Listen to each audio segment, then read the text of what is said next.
my medal on. Whose blood to spill, I don't know. Whose side I'm on. Two armies are coming at me. Their flags and weapons look the same. One tells the truth, the other's lying. And they're both calling my name. This is how villains are made. This is how villains are made. Ooh,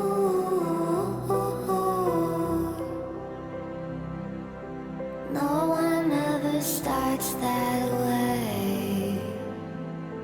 But this is how villains are made.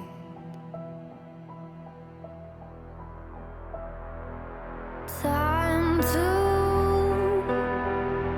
put my medal on. Whose neck to cut, I don't know. Whose side I'm on. There lies my sanity. There goes my mind, I could not say. I don't trust what I see right in front of me. I don't know who to betray.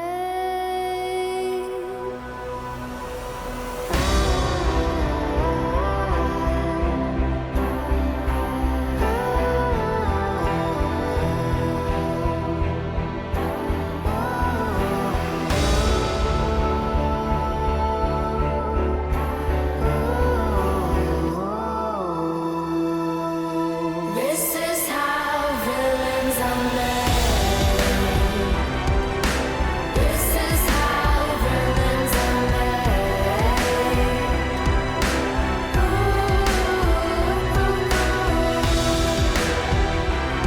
So easily we're persuaded. When the lines are blurred and faded. No one ever starts that way.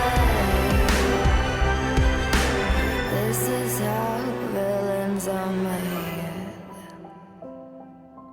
This is how villains are made.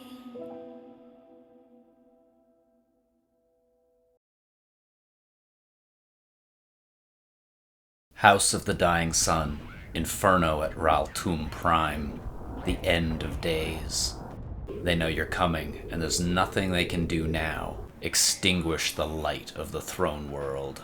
The end of days, the final level of House of the Dying Sun. The mission is simple enough. Defend Vindictus while it launches its warheads. The major threat in this level comes from the frigates that fire a jamming beam that prevents Vindictus from firing its missiles or any of its normal guns. The first frigate is above and ahead. Another frigate warps in with the enemy flagship.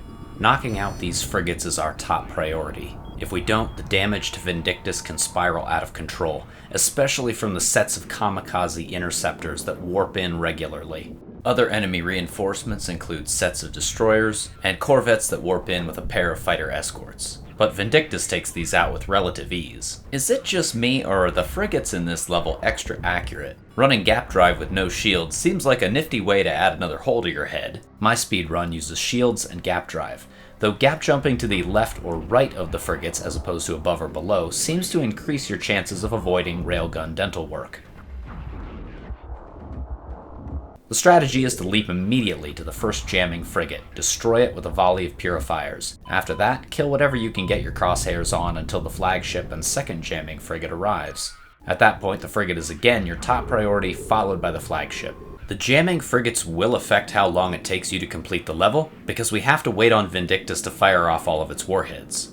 but even when I prevent every millisecond of jamming, completion times still vary. I'm not sure why, but I think maybe the lifespan of the flagship also has an effect. Once the throne world has been cleansed, the mission is over. Since there's no post-mission end screen, I'll pause to check my time, and also check in on how much health Vindictus has remaining. After that, there's a countdown of about 25 seconds. There's nothing I can figure out to do to extend the timer, and when it expires, so do you, ending the game. There's a carrier that warps in right at the end, but even killing it has no effect on anything. I have a theory that the creator of the game planned on having a wave survival mode on this last level, but made that into challenge mode instead, and the countdown never got edited out. Losing Vindictus results in a message that the mission is scrubbed, but play continues until you die or quit, similar to the previous level. A neat thing that I noticed while recording this last level is that the ring structure at the rear of Vindictus, you can fly under it, but it does actually have a hitbox.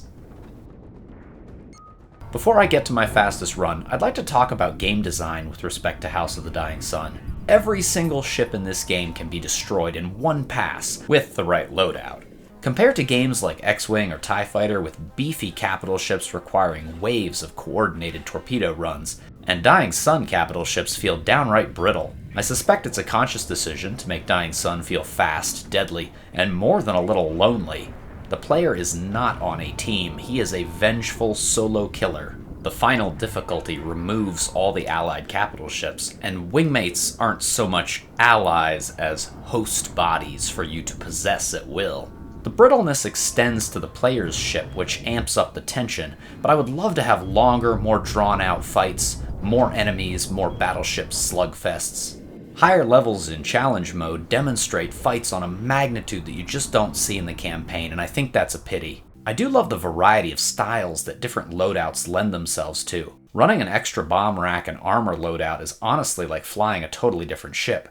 To compare again to the X-Wing games, it's like flying a Y-Wing. Running gap drive and speed boost is like piloting an A-Wing from hell. I'd love to see missions that either force the player to use a more limited set of loadouts or forced a specific loadout, or even incorporated such limitations into the difficulty settings. Running flak drone and shields is basically easy mode on pretty much every level. Running virtually any loadout with no shields is medium or hard difficulty. And running no shields plus kamikaze is insane difficulty because of how many things one-hit kill you. One of my most trivial yet frustrating complaints about this game is I wish there was a no HUD mode. A mode or a setting that I could select to just get the text off the screen. It really makes it hard to make these videos because I prefer to record when there's no text blocking the gorgeous visuals. And I love the visuals. I think they hold up in this, 6-7-year-old game? But that's a minor complaint. House of the Dying Sun was mostly made by one guy, Mike Tipple. Now, he wasn't exactly a noob, he was lead designer at Bungie for quite a while before moving on to make House of the Dying Sun, but nonetheless, this is an incredible feat for one person to make, and Mike, I thank you so much for this incredible game that you've put together. I made these videos as, quote, speed runs, because I wanted a gimmick to justify sharing my love of this great game. I hope my few viewers have enjoyed the content. Maybe someday I'll inspire some budding game developer to make a spiritual successor. In the meantime, enjoy the final level of House of the Dying Sun. I'm not going to call it a speed run. It's just one of my runs of Inferno at Rhal'Tuum Prime, the end of days.